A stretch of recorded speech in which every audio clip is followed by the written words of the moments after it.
Hey guys, welcome back to Dinner with Danny. I'm drinking a little rosé tonight. So I've been doing a lot of Italian, a lot of pasta, so I'm going to mix it up a little bit. Tonight, we're going to do some pork chops, roasted sweet potatoes, and grilled asparagus.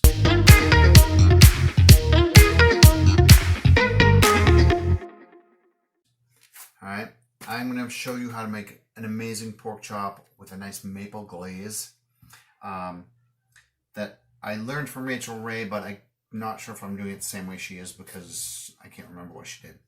But then we're going to roast sweet potatoes with a little maple syrup, brown sugar, and walnuts. And it's so good. It's so good. I just got into roasting vegetables. And it's nice to do on a cool night. You don't want to heat up the oven when it's 1,000,000 degrees out, but when it's a cool night, it's a nice way to heat up the house. So I'm excited about today. I think it's going to be a fun episode, and I'm thinking I'm going to have a lot of helpful hints for you. And I'm wearing my doggy apron. My friend Eric's mom made these for us. Once is Daisy, once is Lucy, for our two dogs. Little dogs all over it, and then matching towels. Thank you, Dee. All right, so pork chops. I get the bone in. You can do bone in or bone out, but or boneless. So I'm going to take them out, and you want to let them come to room temperature. I know that sounds gross, right? But, I mean, you don't want to let them sit out for like an hour, but just enough so they come to room temperature, because you don't want to put something cold on a hot skillet. All right? So I covered my cutting board with just a piece of plastic wrap so I don't get raw pork juice on my cutting board. And I'm just going to set this aside. Okay, so I just washed my hands after handling the pork. I'm going to start with the sweet potatoes because they're going to take the longest. They probably take about 45 minutes in the oven. So you want to get these started. I'm just going to peel them and cut them and put them on a sheet. You can do it on cookie sheet, or I do this broiler pan. I line it with tin foil. But yeah, so I cut the tips off. Okay. And then I'm going to peel them with just a potato peeler. Here's an interesting thing. When you peel in them, they feel like they're harder to peel than potatoes. I mean, you can get that little pinkness there. If you go a little deeper, you get the orange. That's what I like to do, because I feel like that if you just see that pink, that's kind of like the watermelon rind, you know? So I like to go past it, so I kind of have to dig and really get through it. The other kind of ironic thing is, you ever do a baked potato in the microwave, it takes like 7 minutes. Well, even though these are harder to peel and they feel harder to cut too, way harder to cut, they cook faster. If you're going to do a potato in the microwave for 7 minutes, you can do this for like 5. And it'll be more than done. Interesting little tidbit. Harder to peel, harder to cut, but they cook faster. All right, so I'm going to get these all peeled, and then we'll start chopping. I might need a drink for this one. This is my friend Rose. She's French, I call her Rosé. So I peeled my sweet potatoes, and I'm just about done cutting them. So I'm going to show you just how I'm cutting them. Just down the middle here, carefully, and then you get your flat surface to cut on. And then I'm just going to cut them into kind of 1-inch pieces, approximately. And then I'll just lay that down, probably cut that into thirds. So they're all about the same size. And then the smaller ones, cut in half. Yeah, they're a little denser than potatoes, I think. Here's a fun fact. Sweet potatoes are like one of, if not the most vitamin-filled thing in the produce department. So, take that to the bank. I'm just going to cut right through these. There. And there. Alright, so now I have all my cubes. They're all about the same size. Now, we're going to put them into my sheet pan. And I'm going to spray this, my vegetable oil, spray the heck out of it. Because, I'll tell you a fun story.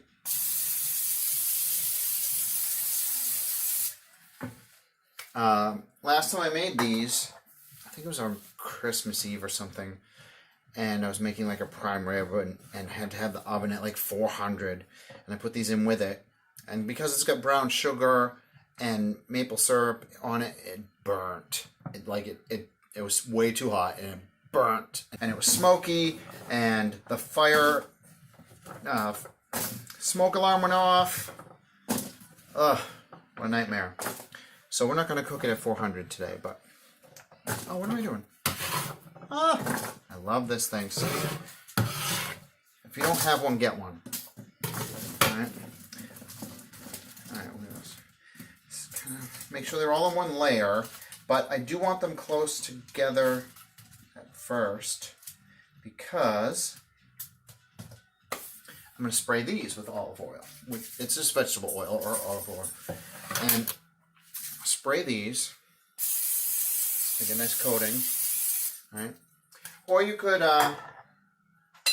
brush them with olive oil, like have a little thing of it and do that, or drizzle it, whatever you want to do.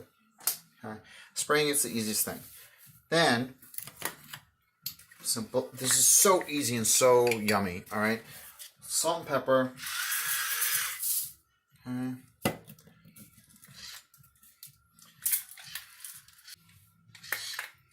Okay, just a little pepper because you don't want it too peppery because it's going to be sweet. Take some little Mrs. Butterworth. Hi, Mrs. Butterworth. And carefully just drizzle. Easy, don't flood it. I might be going a little too light actually. And then we're going to go crosswise because it's not coming out very fast. There we go. Alright. And then walnuts. I happen to have some walnuts from last time I did this.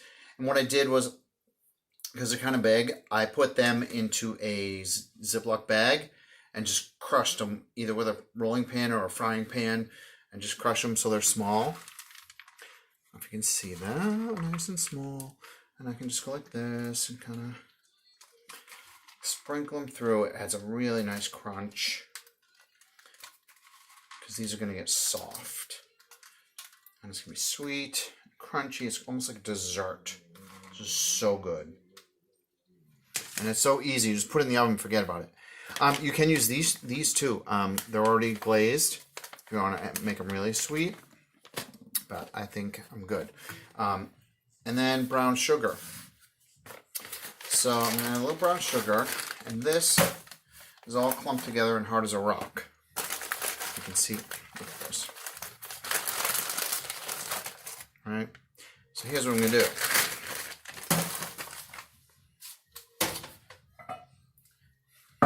Take my skillet, cover your ears.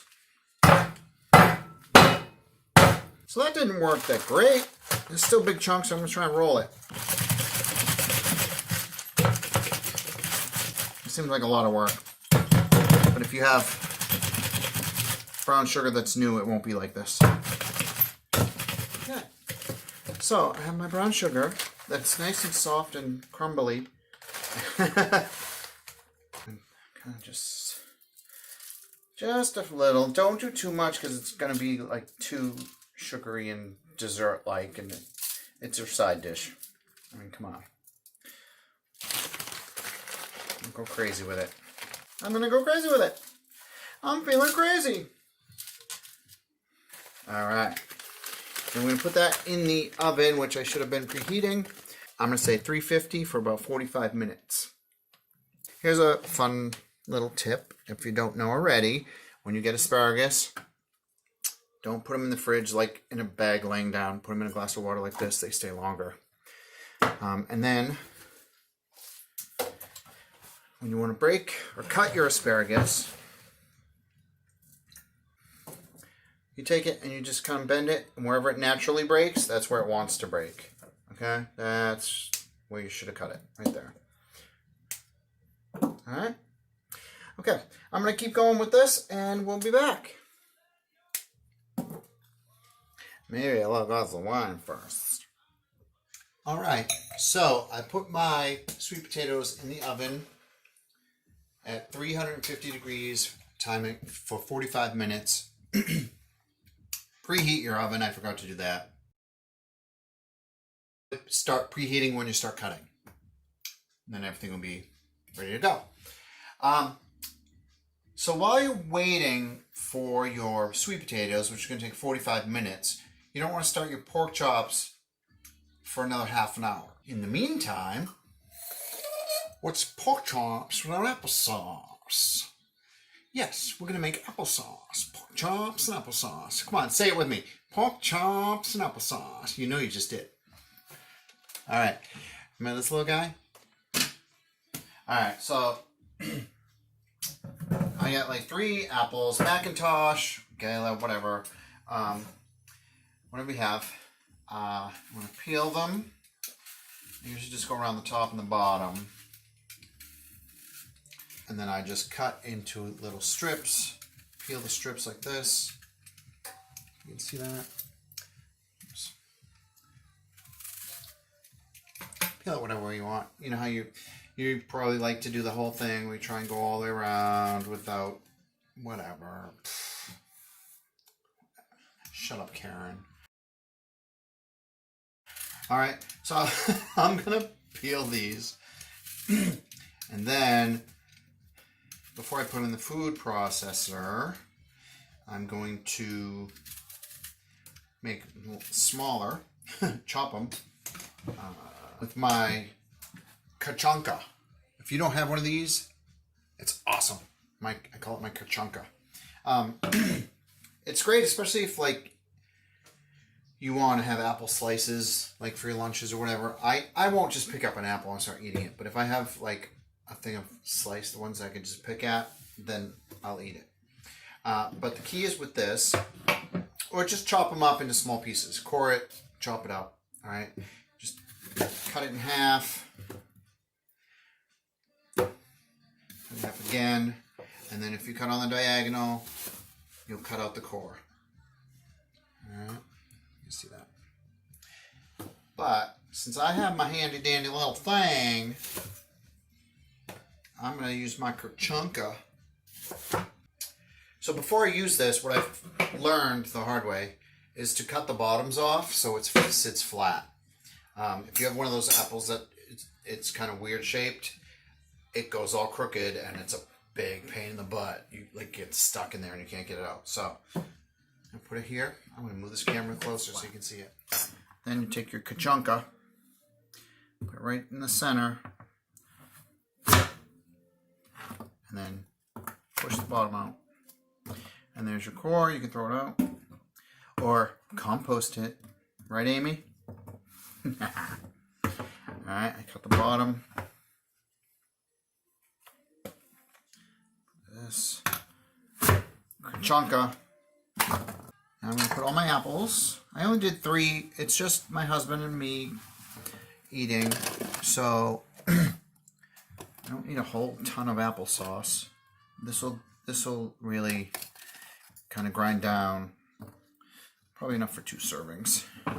Maybe even more. I don't know. Oh, I'll leave some out. I'm going to put a little lemon juice in it to loosen it up. Add a little zing. And then we'll add some ground cinnamon once it's a little softer. All right.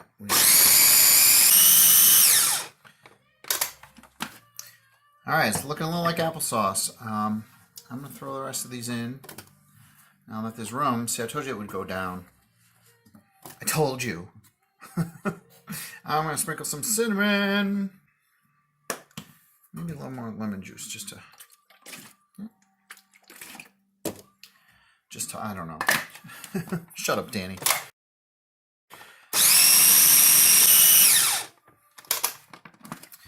Okay, looks like applesauce. Let me give it a taste.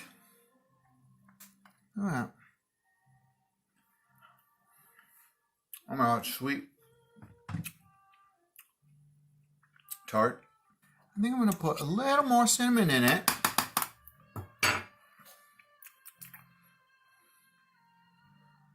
Because I like cinnamon.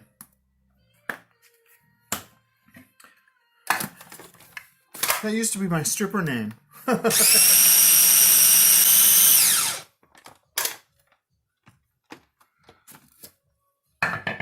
Oh, that looks nice. Okay. Homemade applesauce. I'm going to scoop into a bowl. Have that for side dish. So you can do that while you're waiting for your sweet potatoes to cook, and you can't put pork chops or your asparagus on yet. So I'll stir. I'll taste test again. Homemade applesauce. There you go. I'll put that in the fridge. All right, so my sweet potatoes have been in for about half an hour. So I'm going to start on my pork chops. So you want to pat them dry. Paper towel. All right. They should be dry on the other side, but they're not.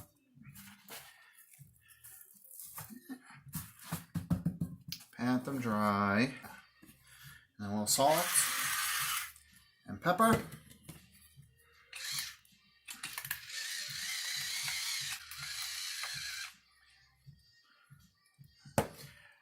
And you only have to salt the first side because you're going to put that side down and then you can salt the other side. So you don't have to lift it up. And all right, so I'm going to use a cast iron skillet for this one. And it's a small cast iron skillet, so I'm only going to be able to do one pork chop at a time. But I'm going to go to medium-high heat. You get it nice and hot. And yeah, just salt and pepper. Spray the pan with a ton of olive oil, or you can just drizzle it with olive oil. And get the pan nice and hot. Alright, so the pork chop's in the skillet. While that's happening, I'm going to put my asparagus on the grill, which is already heating up. I'm just going to spray it with some olive oil. Roll them over. Spray the other side. A little salt and pepper.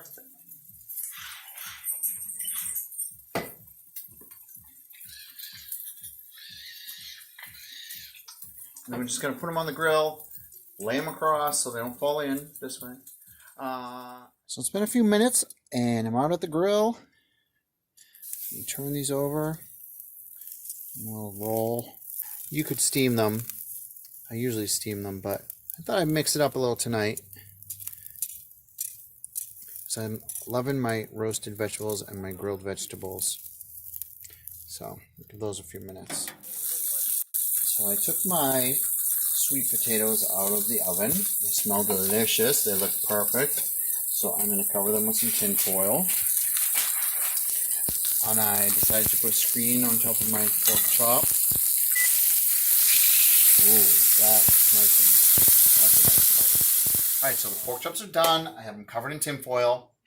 And now it's time to make our sauce, our glaze. So we're going to need to make a roux, which is butter and flour. Then we're going to add chicken stock and maple syrup, just a little bit.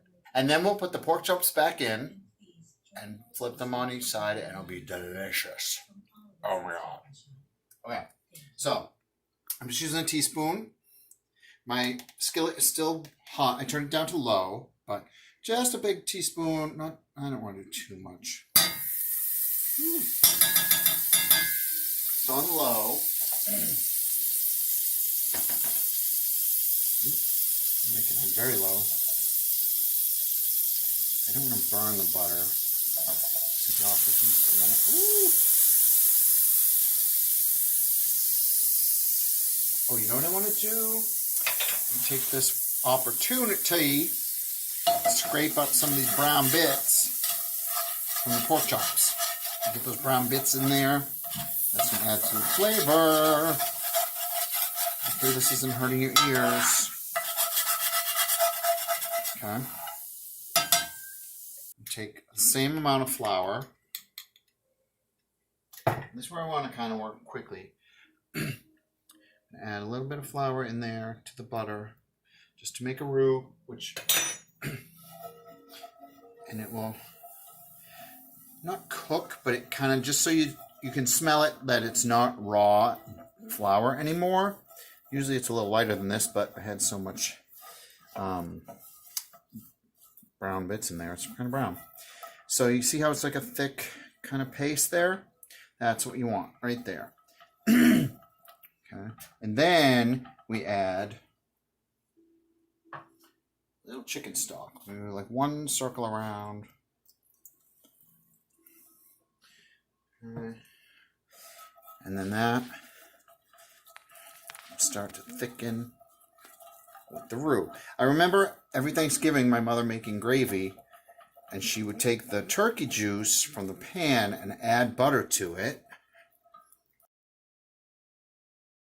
And she would have to stir and stir and stir and whisk and whisk and whisk forever, and it was still lumpy because you don't do it that way. You do the roux first, then you add the liquid. You don't add flour to the liquid because that will never work. Ever. Alright, see how it's starting to thicken up? I'm gonna put a little more. And just kind of feel it out till you get a consistency almost like gravy, right? That's what we're making, pretty much. But then we're gonna flavor it. A little maple syrup. It's gonna be so good. Oh, Mrs. Butterworth. Hi, Mrs. Butterworth. Hi, Danny. Let's give it one circle around. I don't want too sweet, but a little figure eight here.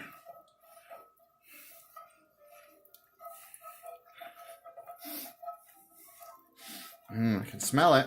That's good. Maple goes really good with pork chops because think about it. Maple bacon, you know, whenever you have breakfast and your bacon gets into your maple syrup and it works. You know? Taste a little bit of this. Let's see. I'm going to add a little more chicken stock to this to loosen it up. You know, like I said, I don't measure. I just kind of eyeball it. Looks a little thick. Thin it out with chicken stock. Looks a little thin. And I don't know. Shut up. Shut up, Karen. I'm going to do a little salt and pepper in this just to give it a little flavor.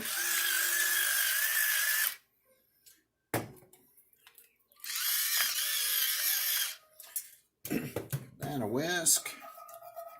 And it's not a lot of sauce. It's not like you want to boil it in this stuff. You just want to kind of coat it.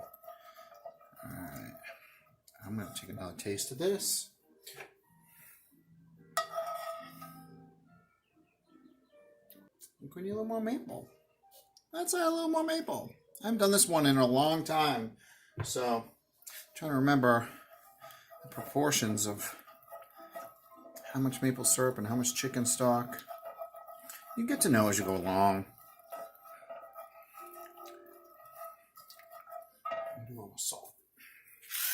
Brings out the flavor. Flavor Flav! I'm such a dork.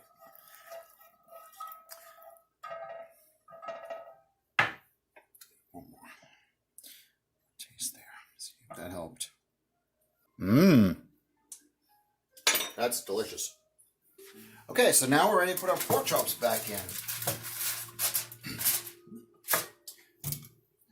And keeping them warm. Oh, I wish I had a bigger skillet. Love cast iron skillets for this, but there we go. See how that coats it? You don't really need a sauce. Just kind of want to coat it.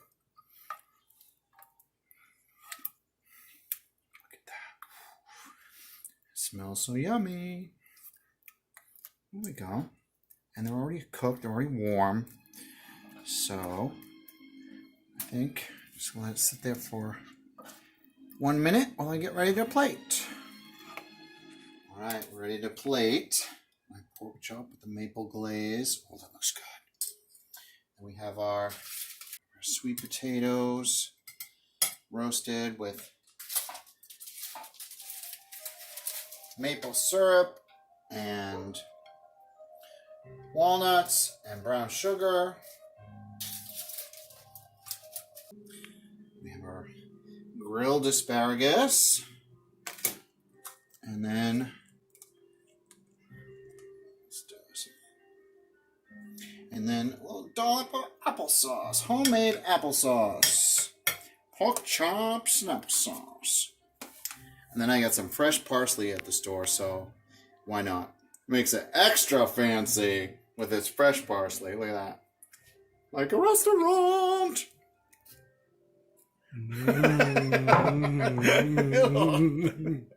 All right. And here we have our pork chop with maple glaze, our grilled asparagus, our roasted sweet potatoes with brown sugar and maple syrup and walnuts, and our homemade applesauce. Let's taste this and see how it came out. Start with our pork chop.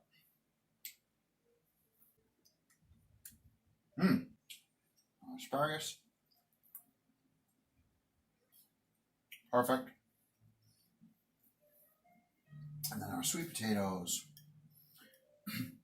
These usually are so good. They're so easy.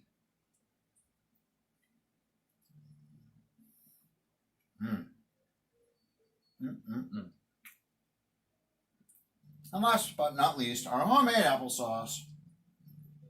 Just done in the food processor with a little cinnamon, a little lemon juice. Wow, this came out really good. All right. Hope you enjoyed this recipe. I'm going to go eat. All right. Well, I hope you enjoyed tonight's recipe. A few things to think about that I discovered along the way. These pork chops were really thin. Last time I made this recipe, I had some really thick pork chops. 2.5 minutes if you have a really thin pork chop like that, because mine were a little overdone. Also, the asparagus, 3 minutes on the grill, 3 minutes each side. And that should be good. Oh, when you take your pork chops out of the skillet, cover them with tin foil, or you can put them in the oven to keep them warm at like 275 degrees. I always forget to do that. I just cover them, and I know I'm going to put them in the hot sauce afterwards. So they were warm and they were yummy. Leave your comments below. Let me know what you think. All right, thanks. And thank you to all my subscribers. And if you haven't subscribed yet, what are you waiting for? Hit the button. It's like right there. And click on the little bell so you get notified every time I have new content. Thanks for watching Dinner with Danny.